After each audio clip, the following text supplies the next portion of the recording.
Now, after the crisis and the big mess, U.S. lawmakers crafted new rules to try to prevent another Wall Street disaster. 3 years after Dodd-Frank law was passed, many details remain unclear.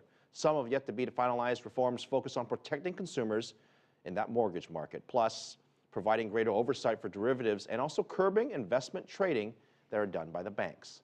Treasury Secretary Jacob Lew has said that he expects key aspects of this reform law to be implemented this year. We're going to take a quick break. Government leaders and businesses also reflecting on what went wrong leading up to the crisis and what could have been done better, and also how to make sure it doesn't happen again.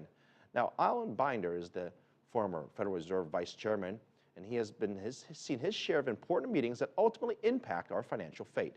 He can speak from a unique position as to what we've learned from all of this.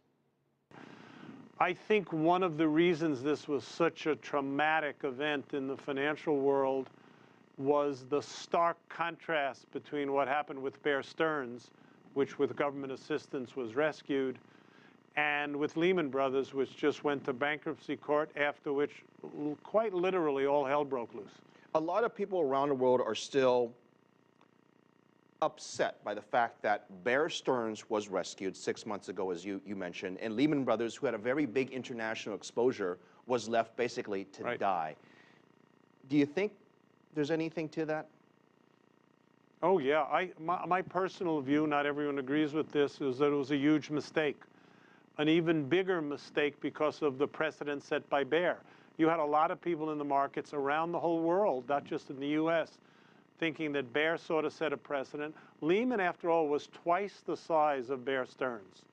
So if you rescue one on the grounds that it's too big to fail, how come you don't rescue the other one? And then there was the international aspect. If you let Lehman go to bankruptcy court, which is what we did, you were up against a number of complications, such as the fact that the bankruptcy laws, and especially in the way they treat derivatives, were quite different in the UK and the US, the two places where Lehman did most of their derivatives. Within days of, or less than that, of the Lehman Brothers bankruptcy, the US started experiencing a run on the money market mutual funds, you may remember, because one of them, the reserve fund, held a lot of Lehman paper and, quote, broke the buck. That is, told its depositors they could not get 100 cents on the dollar, causing a panic. But as you look at what the Federal Reserve did and the Treasury did, do you think they did the right thing by making and forcing the banks to take on additional capital, essentially stopping what would be a run on any other bank? Yes and no, and I'll tell you what I mean by that. The broad question, was it wise to infuse capital into teetering banks so they didn't collapse? The answer is yes. I don't have the slightest doubt about that. But one interesting feature of that episode, that meeting at the Treasury in October of, I think it was the 13 big bankers, well, I'm not sure 13 is the right number, anyway, the big bankers, is that Secretary Paulson forced money on all of them, even if they didn't want it or need it. So two prominent examples at the time, or three, were Wells Fargo, JP Morgan, and Goldman Sachs, none of which wanted money. Citi, on the other hand, did, and they needed it. I thought that was a mistake. It was only going to be a finite amount of money, and we should have put it where it was needed to save the system, not force it on companies that didn't need it or want it. But that's a sort of a second-order detail, though an important one. The big picture is the banking system needed the money, and it was smart to give it. Lend it. Sorry, that was a big slip, which is important. A lot of people around the world think the US government gave money to these banks. It didn't. It lent it and was paid back in full with interest. There's this sort of insurance in place, whether it's the Federal Reserve or the Treasury Department, who is responsible, and sort of could this crisis be averted in the future, although next time it'd probably be very different. But in any case, you see my question here.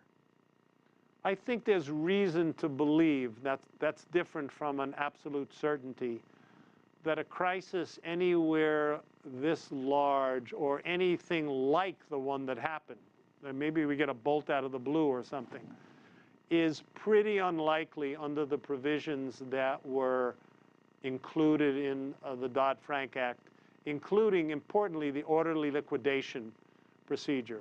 To go back to your previous question, Tim Geithner, Ben Bernanke, Hank Paulson all said, our hands are tied, we have no legal authority to save Lehman. The orderly liquidation provisions in Dodd-Frank do give that legal authority. And when I say to save, what I mean is to lay to rest peacefully rather than chaotically. So there was trading going on inside regular banks, commercial banks, before the crisis, and there still is. This is what the Volcker Rule is all about. The Volcker Rule is one among several ways to try to draw a line that says you don't gamble with FDIC-insured money, which I think is a perfectly sound idea. Implementing it is not easy.